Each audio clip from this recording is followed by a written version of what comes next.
Hello movie lovers, ಇವತ್ತು ನಾನು ನಿಮ್ಮ ತಲೆ ಕೆಡಿಸಿ 12ನೇ ಮಾಡೋ 5 ಸೈಕಾಗಿರುವಂಥ ಥ್ರಿಲ್ಲರ್ಸ್ ಮೂವೀಸ್ಗಳನ್ನು ಹುಡ್ಕೊಂಡು ಬಂದಿದ್ದೀನಿ. ಆ್ಯಂಡ್ ಇದರಲ್ಲಿ ಹೇಳೋ ಕೆಲವೊಂದು ಸಿನಿಮಾಗಳು ಕನ್ನಡ ಭಾಷೆಯಲ್ಲೂ ಸಿಗ್ತವೆ. ಸೊ ಹಾಗಾದರೆ ಬನ್ನಿ ಅವು ಯಾವುವು ಅಂತ ಈ ವಿಡಿಯೋದಲ್ಲಿ ನೋಡ್ಕೊಂಬರೋಣ. ನಂಬರ್ 5 ನಯ 2. ಇದು 2021ನಲ್ಲಿ ಬಂದಂಥ ಮಲಯಾಳಂನ ಒಂದು ಡಿಫ್ರೆಂಟ್ ಆ್ಯಂಡ್ ಯೂನಿಕ್ ಕಾನ್ಸೆಪ್ಟ್ ಇರುವಂಥ ಥ್ರಿಲ್ಲರ್ ಸಿನಿಮಾ. ಅಂಥದ್ದು ಈ ಸಿನಿಮಾದಲ್ಲಿ ಏನಿದೆ ಅಂತ ಕೇಳೋದಾದರೆ, ಇದರಲ್ಲಿ 3 ಜನ ಪೊಲೀಸರೇ ಒಂದು ಕ್ರೈಮ್ ಕೇಸ್ನಲ್ಲಿ ಬೇಕಂತಲೇ ಸಿಕ್ಕಿಸಿ ಅವರನ್ನು ಈ ಕೇಸ್ನಲ್ಲಿ ಅರೆಸ್ಟ್ ಮಾಡಬೇಕು ಅಂತ ಪ್ಲ್ಯಾನ್ ಮಾಡ್ತಾರೆ. ಸೊ ಮುಂದೆ ಈ 3 ಜನ ಪೊಲೀಸರಿಗೆ ವಿಷಯ ತಿಳಿದ ನಂತರ ಅವರು ಎಲ್ಲಿಗೆಲ್ಲ ಓಡೋಗ್ತಾರೆ, ಏನೆಲ್ಲ ಮಾಡ್ತಾರೆ, ಹಾಗೆ ಮುಂದೆ ಇವರನ್ನು ಹಿಡಿಯೋಕೆ ಪೊಲೀಸರು ಅವರ ಬೆನ್ನತ್ತಿ ಅವರ ಹಿಂದೆನೇ ಬರ್ತಾರೆ. ಸೊ ಮುಂದೆ ಇಲ್ಲಿಂದ ಸ್ಟಾರ್ಟ್ ಆಗೋ ಥ್ರಿಲ್ಲರ್ ಸ್ಟೋರಿ ಕೊನೆ ತನಕ ಎಲ್ಲೂ ಕೂಡ ಬೋರ್ ಆಗದ ರೀತಿ ಎಂಗೇಜಿಂಗ್ ಆಗಿ ತಗೊಂಡೋಗುತ್ತೆ. ಕೊನೆಗೆ ಈ ಸಿನಿಮಾದ ಕ್ಲೈಮ್ಯಾಕ್ಸ್ನ ನೋಡಿ ಒಂದೊಳ್ಳೆ ಡಿಫ್ರೆಂಟ್ ಆಗಿರುವಂಥ ಥ್ರಿಲ್ಲರ್ ಮೂವಿನ ನೋಡಿದ ಅನುಭವ ಅಂತೂ ಕೊಡುತ್ತೆ.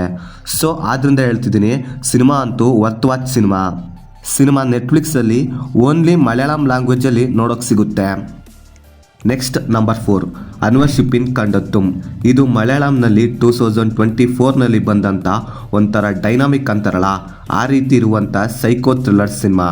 ಇಲ್ಲಿ ಲವ್ಲಿ ಎಂಬ ಹುಡುಗಿಯ ಕೊಲೆ ಕೇಸ್ನ ಸಿನಿಮಾದ ಹೀರೋ ಆದ ಆನಂದ್ ನಾರಾಯಣ್ ಇನ್ವೆಸ್ಟಿಗೇಷನ್ ಮಾಡ್ತಾನೆ. ಇವನು ಇನ್ವೆಸ್ಟಿಗೇಷನ್ ಮಾಡಿ ಕೊಲೆ ಯಾರು ಮಾಡಿದಂತ ಕಂಡು ಹಿಡಿತಾನೆ.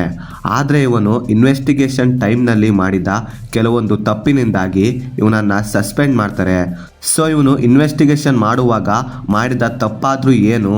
ಸೊ ಈ ಘಟನೆ ಆದ ಸ್ವಲ್ಪ ದಿನಗಳ ನಂತರ ಪೊಲೀಸರಿಂದ ಮತ್ತೆ ಇವನಿಗೆ ಒಂದು ಕಾಲ್ ಬರುತ್ತೆ. ಅದು ಏನಂದರೆ, ನೀನು ಮತ್ತೆ ಪೊಲೀಸ್ ಕೆಲಸಕ್ಕೆ ಸೇರಬೇಕಾದ್ರೆ 6 ವರ್ಷಗಳ ಹಿಂದೆ ಕೊಲೆಯಾದ ಒಂದು ಕೊಲೆ ಕೇಸ್ನ ಇನ್ವೆಸ್ಟಿಗೇಷನ್ ಮಾಡಿ ಸಾಲ್ವ್ ಮಾಡಬೇಕು ಅಂತ ಹೇಳ್ತಾರೆ. ಸೊ ಮುಂದೆ ಹೀರೋ ತನ್ನ ಬುದ್ಧಿಶಕ್ತಿಯನ್ನು ಯೂಸ್ ಮಾಡಿ ಆ ಕೇಸ್ನ ಸಾಲ್ವ್ ಮಾಡ್ತಾನೋ ಇಲ್ವೋ ಅನ್ನೋದನ್ನು ನೀವು ಸಿನಿಮಾ ನೋಡೇ ತಿಳ್ಕೊಬೇಕು.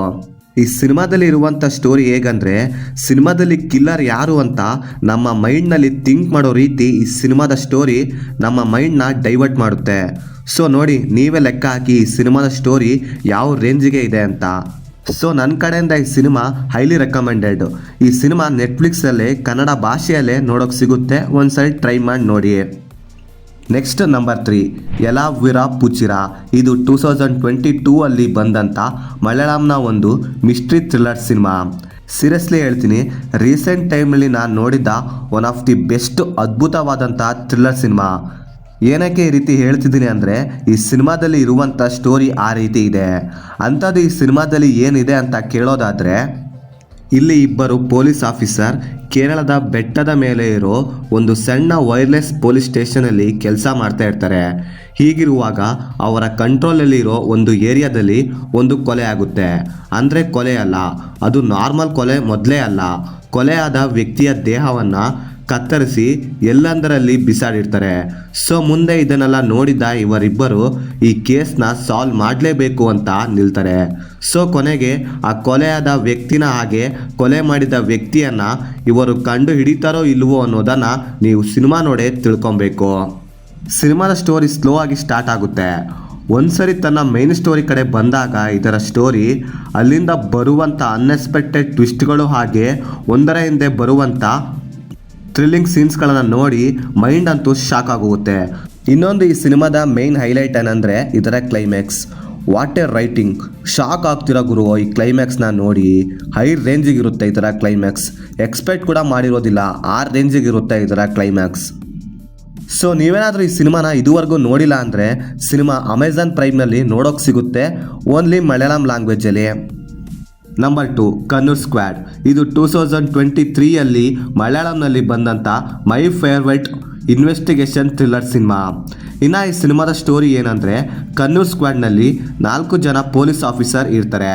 ಕೇರಳದ ಹೈ ಪ್ರೊಫೈಲ್ ಕೇಸ್ಗಳನ್ನು ಇನ್ವೆಸ್ಟಿಗೇಷನ್ ಮಾಡಿ ಸಕ್ಸಸ್ ಆಗಿರೋದ್ರಲ್ಲಿ ಇವರೇ ನಂಬರ್ 1. ಸೊ ಈ ರೀತಿ ಹೆಸರು ಮಾಡಿರೋ ಈ ಪೊಲೀಸ್ ಗ್ಯಾಂಗ್ಗೆ ಒಂದು ಕೇಸ್ ಬರುತ್ತೆ. ಅದು ಏನು ಅಂದರೆ, ಒಂದು ಸ್ಟ್ರಾಂಗ್ ಆಗಿರೋ ಪೊಲಿಟಿಕಲ್ ಮನೆಗೆ ಒಂದು ಗ್ಯಾಂಗ್ ನುಗ್ಗಿ ಮಲ್ಟಿಪಲ್ ಕ್ರೈಮ್ ಮಾಡಿ ರಾಬ್ರಿ ಮಾಡಿರ್ತಾರೆ. ಸೊ ಈಗ ಈ ಗ್ಯಾಂಗ್ನ ಹಿಡಿಬೇಕಾಗಿರುತ್ತೆ. ಈ ಪ್ರೋಸೆಸ್ನಲ್ಲಿ ಈ ಕನ್ನೂರ್ ಸ್ಕ್ವಾಡ್ ಎಲ್ಲಿಗೆಲ್ಲ ಹೋಗ್ತಾರೆ, ಏನೆಲ್ಲ ಮಾಡ್ತಾರೆ ಅನ್ನೋದೇ ಈ ಸಿನಿಮಾದ ಮೇನ್ ಸ್ಟೋರಿ. ಸಿನಿಮಾದಲ್ಲಿ ಬರುವಂಥ ಇನ್ವೆಸ್ಟಿಗೇಷನ್ ಪ್ರೋಸೆಸ್ ಎಲ್ಲಿಗೆಲ್ಲ ಹೋಗುತ್ತೋ ನಾವು ಕೂಡ ಆ ಸ್ಟೋರಿ ಜೊತೆಗೆ ಅಲ್ಲಿಗೆಲ್ಲ ಟ್ರಾವೆಲ್ ಮಾಡ್ತೀವಿ. ಅಷ್ಟು ಇಂಟ್ರೆಸ್ಟಿಂಗ್ ಆಗಿರುತ್ತೆ ಇದರಲ್ಲಿ ಇರುವಂಥ ಸ್ಟೋರಿ. ಸೊ ನೀವೇನಾದರೂ ಒಂದೊಳ್ಳೆ ಇನ್ವೆಸ್ಟಿಗೇಷನ್ ಥ್ರಿಲ್ಲರ್ ಮೂವಿನ ನೋಡ್ಬೇಕು ಅಂದ್ಕೊಂಡಿದ್ರೆ ಈ ಸಿನಿಮಾನ ಹೈಲಿ ರೆಕಮೆಂಡೆಡ್ ಅಂತೀನಿ. ಸಿನಿಮಾ ನೆಟ್ಫ್ಲಿಕ್ಸಲ್ಲಿ ಕನ್ನಡ ಭಾಷೆಯಲ್ಲೇ ನೋಡೋಕೆ ಸಿಗುತ್ತೆ. ಕನಲ್ ಕಾವಲ್ ಇದು ರೀಸೆಂಟಾಗಿ ಮಲಯಾಳಂನಲ್ಲಿ ಬಂದಂಥ ಒಂದೊಳ್ಳೆ ಸೈಕಾಗಿರುವಂಥ crime mystery thriller cinema. So ನಾನು ರೀಸೆಂಟಾಗಿ ನೋಡಿದ one of the best psycho thrillers ಮೂವೀಸಲ್ಲಿ ಈ ಸಿನಿಮಾ ಬೆಸ್ಟ್ ಮೂವಿ ಅಂತೀನಿ. ಯಾಕಂದರೆ ಈ ಸಿನಿಮಾದಲ್ಲಿ ಮಲಯಾಳಂನ ಸೂಪರ್ ಸ್ಟಾರ್ ಆದಂಥ ಮಮ್ಮೂಟಿ ಅವರು ವಿಲನ್ ರೋಲಲ್ಲಿ ಆ್ಯಕ್ಟ್ ಮಾಡಿದ್ದಾರೆ. ಸೊ ಆದ್ದರಿಂದ ಇನ್ನು ಇದರ ಒನ್ಲೈನ್ ಸ್ಟೋರಿ ಕಡೆ ಬರೋದಾದರೆ ಇದರಲ್ಲಿ ಒಂದು ಕ್ಯಾರೆಕ್ಟರ್ ಇದೆ, ಸ್ಟಾರ್ಲಿ ದಾಸ್ ಅಂತ. ಇವನಿಗೆ ಮನುಷ್ಯರನ್ನು ಸಾಯಿಸೋದು ಅಂದರೆ ಇವನಿಗೆ ಒಂಥರ ಕಿಕ್ ಸಿಗುತ್ತೆ. ಅಂದರೆ ಕೈಗೆ ಸಿಕ್ಕವ್ರನ್ನೆಲ್ಲ ಇವನು ಸಾಯಿಸೋದಿಲ್ಲ, ಒಂದು ಪರ್ಟಿಕ್ಯುಲರ್ ಏಜ್ನ ಲೇಡೀಸ್ನ ಟಾರ್ಗೆಟ್ ಮಾಡಿ ಇವನ ಹತ್ರ ಇರೋ ಟ್ಯಾಲೆಂಟ್ನ ಯೂಸ್ ಮಾಡಿ ಅವರನ್ನು ಯಾವ ರೀತಿ ಬೇಕೋ ಆ ರೀತಿ ಯೂಸ್ ಮಾಡಿಕೊಂಡು ತುಂಬ ಕ್ರೂರವಾಗಿ ಸಾಯಿಸೋದು ಇವನ ಹಾಬಿ ಆಗಿರುತ್ತೆ. ಸೊ ಈ ರೀತಿಯೆಲ್ಲ ಮಾಡ್ತಾ ಇರೋ ಈ ಸೈಕೋ ಕಿಲ್ಲರ್ ಮರ್ಡರ್ಗಳಿಂದ ಹೇಗೆ ಬಚಾವ್ ಆಗ್ತಾ ಇರ್ತಾನೆ, ಹಾಗೆ ಈ ಕೇಸ್ನ ಪೊಲೀಸರು ಹೇಗೆಲ್ಲ ಇನ್ವೆಸ್ಟಿಗೇಷನ್ ಮಾಡಿ ಕೊನೆಗೆ ಈ ಸೈಕೋ ಕಿಲ್ಲರ್ನ ಕಂಡು ಹಿಡಿತಾರೋ ಇಲ್ವೋ ಅನ್ನೋದೇ ಸಿನಿಮಾದ ಮೇನ್ ಸ್ಟೋರಿ. ಈ ಸಿನಿಮಾ ಒಂದು ನಾರ್ಮಲ್ ಸೈಕೋ ಕಿಲ್ಲರ್ ಮೂವಿ ರೀತಿ ಇರೋದಿಲ್ಲ. ಯಾಕಂದರೆ ಈ ಸಿನಿಮಾದಲ್ಲಿ ಬರುವಂಥ ಪೊಲೀಸರಿಗಿಂತ ಕೊಲೆ ಮಾಡೋ ಸೈಕೋ ಕಿಲ್ಲರೇ ಎಲ್ಲರೂ ಕೂಡ ಇಷ್ಟ ಆಗುತ್ತೆ. ಸೊ ಆ ರೀತಿ ಆ ಕ್ಯಾರೆಕ್ಟರ್ನ ಬರ್ಕೊಂಡು ಎಫೆಕ್ಟಿವ್ ಆಗಿ ಪ್ರೆಸೆಂಟ್ ಮಾಡಿದ್ದಾರೆ. ಸೊ ನಿಮಗೇನಾದರೂ ಮಮ್ಮೂಟಿ ಹಾಗೆ ಸೈಕೋ ಕಿಲ್ಲರ್ ಮೂವೀಸ್ಗಳು ಇಷ್ಟವಾಗೋದಾದರೆ ಈ ಸಿನಿಮಾನ ನೋಡಿ, highly recommended, worth watch cinema. ಈ ಸಿನಿಮಾ ಸೋನಿ ಲೈವ್ನಲ್ಲಿ ನೋಡೋಕೆ ಸಿಗುತ್ತೆ, ಓನ್ಲಿ ಮಲಯಾಳಂ ಲ್ಯಾಂಗ್ವೇಜಲ್ಲಿ. ಸೊ ಇದಾಗಿತ್ತು ಫ್ರೆಂಡ್ಸ್, ನಾನು ರೀಸೆಂಟ್ ಟೈಮ್ನಲ್ಲಿ ನೋಡಿದ ಸಿನಿಮಾಗಳಲ್ಲಿ ನನಗೆ ಪರ್ಸ್ನಲ್ ಆಗಿ ತುಂಬ ಇಷ್ಟ ಆದಂಥ ಥ್ರಿಲ್ಲರ್ ಸಿನಿಮಾಗಳು. ಆ್ಯಂಡ್ ಈ ಲಿಸ್ಟ್ನಲ್ಲಿ ಆ್ಯಡ್ ಮಾಡಿದ ಆಲ್ಮೋಸ್ಟ್ ಸಿನಿಮಾಗಳು ಮಲಯಾಳಂನ ಸಿನಿಮಾಗಳು. ಸೊ ಇದೇ ಕ್ಯಾಟಗರಿಯಲ್ಲಿ ಬೇರೆ ಸಿನಿಮಾಗಳು ಬೇಕು ಅಂದರೆ ಕೆಳಗಡೆ ಕಮೆಂಟ್ ಮಾಡಿ ಪಾರ್ಟ್ 2 ವಿಡಿಯೋ ಮಾಡ್ತೀನಿ. ಸೊ ಇದಾಗಿತ್ತು ಫ್ರೆಂಡ್ಸ್ ಈ ವಿಡಿಯೋ. ನಿಮಗೇನಾದರೂ ಈ ವಿಡಿಯೋ ಇಷ್ಟವಾಗಿದ್ದರೆ, ನಮ್ಮ ಚಾನಲ್ಗೆ ಬರೋ ಕಂಟೆಂಟ್ ಏನಾದರೂ ಇಷ್ಟವಾಗಿದ್ದರೆ ಒಂದು ಸಬ್ಸ್ಕ್ರೈಬ್ ಮಾಡಿ, ಹಾಗೆ ಪಕ್ಕದಲ್ಲಿರೋ ಬೆಲ್ ಬಟನ್ನ ಕ್ಲಿಕ್ ಮಾಡಿ. ನೀವು ಮಾಡೋ ಸಬ್ಸ್ಕ್ರೈಬ್ ನಮಗೆ ಇನ್ನಷ್ಟು ಒಳ್ಳೊಳ್ಳೆ ಕಂಟೆಂಟ್ನ ವಿಡಿಯೋ ಮಾಡೋಕ್ಕೆ ಮೋಟಿವೇಶನ್ ಅಂತ ಸಿಗುತ್ತೆ. ಸೊ ನೋಡಿ ಏನು ಮಾಡ್ತೀರಂತ ಎಲ್ಲ ನಿಮ್ಮ ಕೈಲೇ ಇದೆ. ಮತ್ತು ಬೇರೆ ಕಂಟೆಂಟ್ ಜೊತೆಗೆ ಆದಷ್ಟು ಬೇಗ ಸಿಗುವ. By friends. ಸೊ ಬೇರೆ ಡಿಫ್ರೆಂಟ್ ಕಂಟೆಂಟ್ ಜೊತೆಗೆ ಆದಷ್ಟು ಬೇಗ ಸಿಗುವ. By friends.